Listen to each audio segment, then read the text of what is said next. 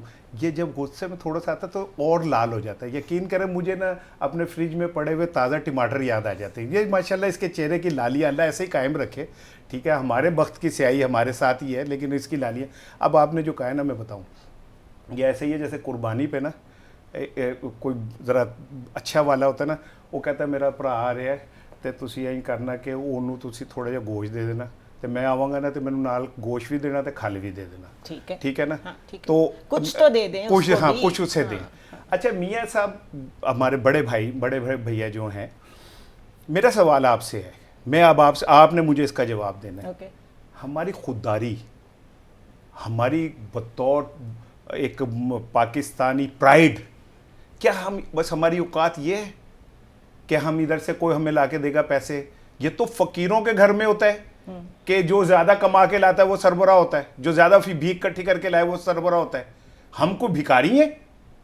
ہم ایک غیرت مند قوم ہے, 24 کروڑ لوگ ہیں, ہم محنت کش, ہم اپنے ہاتھوں سے اپنے بچوں کی روٹی کماتے ہیں. ہمارے سر پہ آپ فقیر بٹھا دیتے, کھالے کٹھی کرنے والے بٹھا دیتے, آپ ہمارے زکوٰۃ کٹھی کرنے والے بٹھا دیتے. مجھے آپ کا آپ مجھے زنیرہ بتائیں, کیا آپ نے پوری کتنی دنیا پھری ہے, اینڈ آئی ایم پراؤڈ کہ آپ کے ساتھ کام کرتا ہوں. اب امریکن یونیورسٹی میں پڑھاتی بھی ہیں, ٹھیک ہے نا. آپ مجھے بتائیں دنیا کو کوئی ایک ملک بتا دیں جہاں پہ چوزن یہ کرائٹیریا ہو کہ یہ بھیک زیادہ کٹھی کر کے لا سکتا ہے. اور آگے ایک آخری سوال کہ یہ پیسے نواز شریف نہیں لا رہا, ہمارے آرمی چیف صاحب کی ان کے ساتھ گفتگو ہوئی ہے, ٹھیک ہے, انہوں نے انہیں انیشیٹیوز دیے ہیں. ریکوڈیک کے بھی شیئرز انہوں نے کہا کہ آپ لیں ہم سے, ٹھیک ہے. گرین انیشیٹیو میں انہیں کہا ہے کہ آپ ہمارے ساتھ آئیں. اکنامک وہ جو کیا نام ہے فیسیلیٹیشن وہ ہے, اس میں ہم نے طے کیا کہ ان لوگوں کو لائیں گے. محنت وہ کر رہے ہیں, ٹھیک ہے. نواز شریف صاحب ایویں آ کے جی میں کون, میں خواہ میں اکٹھے کر کے لاؤں گا. انہوں نے کچھ نہیں لانا. یہ تو ہم آرمی چیف کیا نام ہے ان کا عاصم منیر صاحب کا انیشیٹو ہے جو انہوں نے لیا ہوا ہے, ٹھیک ہے. یہ اپنے خاطر ڈال رہے ہیں. لیکن میرا آپ سے سوال ہے, آپ نے پوری دنیا کو اسٹڈی کیا, کیا قوم کی غیرت کے یہی نشان ہوتے ہیں جو ہم نے بنائے ہوئے؟ دیکھیں جتنی بھی میں نے دنیا دیکھی ہے, پاکستان جیسا کیس کوئی بھی نہیں ہے, ٹو بی آنیسٹ. اور وہ کیس اس لیے نہیں ہے کہ مجھے یہاں لیڈرشپ نظر ہی نہیں آتی, لیڈرشپ کا لوگوں سے کنیکشن نظر ہی نہیں آتا, ڈیلیوری بیس سسٹم نظر ہی نہیں آتا. ایک تو نا ووٹ کیوں ڈالنا ہے آپ نے فلاں بندے کو, صرف اس لیے ڈالنا ہے کہ اس نے آپ کی سڑک ٹھیک کرا دی, یا پھر اس نے جاب جنریشن کی ہے, کچھ تو ہو نا. یہ کیا مائنڈ سیٹ ہے کہ بس 1991 کا آج ریفرنس دے رہے تھے, وہ اندازہ کریں, وہ کہہ رہے ہیں 1991 کی معاشی اصلاحات بھی نواز شریف لے کے آیا تھا اور ایک وہ بہت بڑی کامیابی تھی.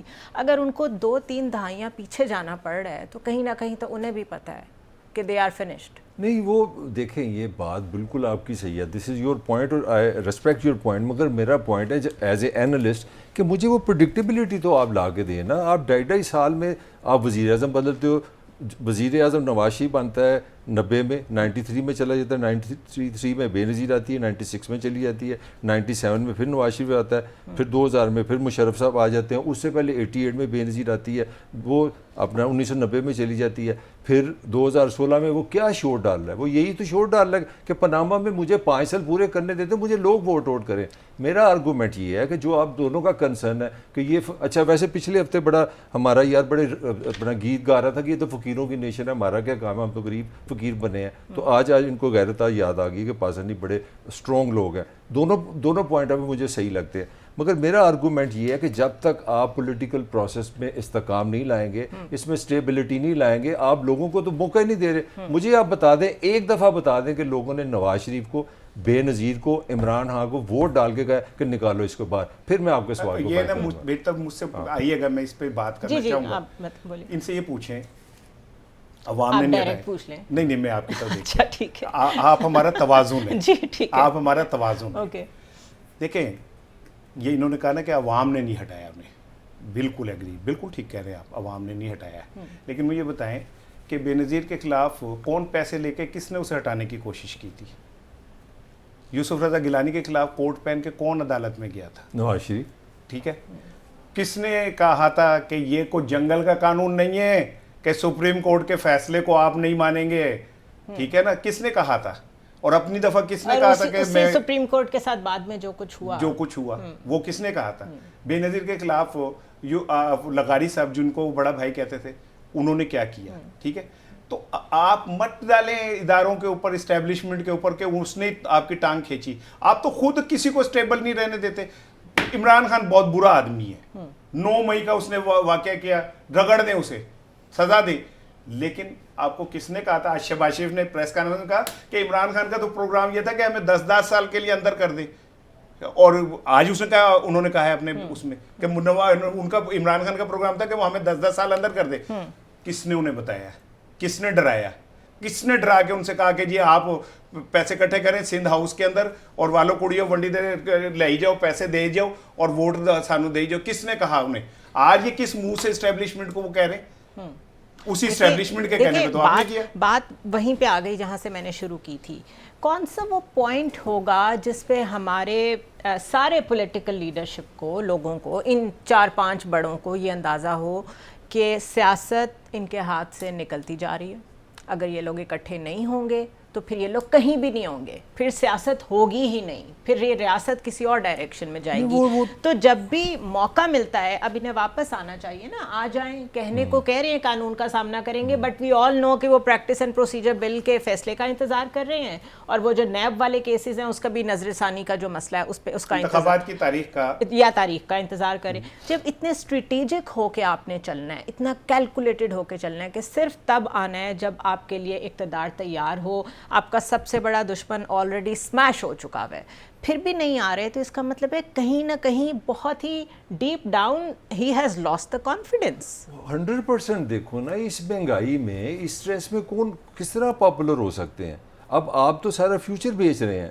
جتنی بھی پولیٹیکل پارٹیز ہیں سب کا چیلنج ہی یہی ہے. آپ نے سب سے پہلے وہ جو رانا نے کہا جی سناٹا چھایا ہوا ہے, ہم دونوں کسی حد تک وٹنس ہیں. پیپلز پارٹی کا ہم نے عروج دیکھا ہے, مطلب عروج سے آپ مراد آپ حیران رہ جائیں گی. لاہور جیسے شہر میں آج سے 40 سال پہلے جب میں بہت چھوٹی عمر کا تھا تو یہاں پہ 3-4 تانگے تھے, اس میں ایک سپیکر لگا ہوتا تھا 10-20 روپے میں کہ پٹو آ رہے ہیں گول باغ, پٹو آ رہے ہیں لوگ گول باغ. تو میرا باپ پیچھے ٹولا اور میرا باپ دادا تایا پتا آپ اس میں کیا بات کرتے تھے, یہ جناب کی جنریشن کے لیے خبر ہوگی کہ وہ اس طرح نہیں کہتے تھے فیس بک میں دیکھو کہ کتنی لائکس ہیں. وہ میرا باپ اپنے بڑے بھائی سے اس نے پوچھنا کہ یار وہ اپنا کتنے لوگ آئے سر, تو وہ اس طرح بتاتے تھے کہ یار وہ اسٹیشن سے لے کے نا باٹی تک لوگ تھے, یا باٹی چونک سے لے کے اچھرے تک لوگ تھے, یعنی کہ مائلز میں بات ہوتی تھی. میں جو گزارش آپ سے کرنا چاہ رہا ہوں, جب آپ نے عوام کو بیچ میں سے نکال دیا, اور عوام کو بیچ میں کس طرح ہم لا سکتے ہیں, اس وقت جو پاکستان کا چیلنج ہے سب سے بڑا پولیٹیکل چیلنج ہے. اب پھر مجھے میری ذاتی رائے میں اس الیکشن میں مجھے پھر وہی ڈر لگ رہا ہے کہ ساری جماعتیں مجھے نظر آئیں, لوگ فیصلہ کریں. میرا جو آرگومنٹ آپ دونوں کے ساتھ چل رہا ہے نا, وہ یہ Nawaz P T I Peoples Party کا نہیں چل رہا. وہی ایز اے جرنلسٹ ہمارا رائٹ نہیں کہ ہم کسی کو کہیں جی وہ جیتے گا ہارے گا. ہمارا کام ہے انالیسس کرنا. میرا انالیسس یہ ہے کہ عمران کی غلط کانفرنٹریشن نے, اس کی لڑائی جھگڑے نے, اس کے اگریشن نے اس کو آؤٹ کر دیا اور ان کی لاٹری نکل آئی ہے. اب اگلا سوال ہے کہ لوگ کیا کدھر جائیں, لوگ اس لیے آپ کو نظر نہیں آ رہے, لوگ انوالو نہیں فیل کر رہے.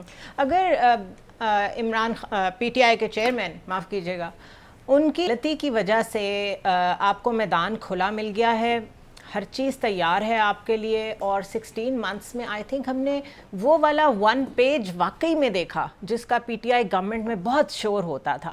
اس کے باوجود وہ جو خوف ہے جو ان لوگوں کو لینڈ کرنے سے روک رہا ہے الیکٹورل گراؤنڈ میں, وہ مجھے لگتا ہے وہ ریالٹی ہے جو ان سب کو معلوم ہے کہ لوگ اب ان کے ساتھ کنیکٹ نہیں کرتے. چاہے 90s والی کوئی محاذ لے کے آ جائیں, کوئی ایگزامپلز لے کے آ جائیں, لوگ یہ نہیں بھولیں گے کہ ان 16 ماہ میں, اور ریپیٹڈلی جس طرح ملک صاحب بھی کہہ رہے ہیں, ایک تو عوام کے چنے ہوئے لوگوں کو اٹھا کے باہر پھینکنا, اور پھر اس کے بعد خود حکومت بنا لینا, یہ ایک علیحدہ ہی پریسیڈنس ہے. پہلے ہم بولتے تھے کہ مارشل لا آ جاتا تھا, اس دفعہ مارشل لا نہیں آیا. کچھ جماعتوں نے مل کے ایک جماعت کو باہر نکالا, اپنے آپ کو انسٹال کیا, اپنے آپ کو کلین چٹ دی, اور آج کہتے ہیں ہمیں دوبارہ ووٹ دو. عوام اتنے بیوقوف نہیں ہے. See you after a short break.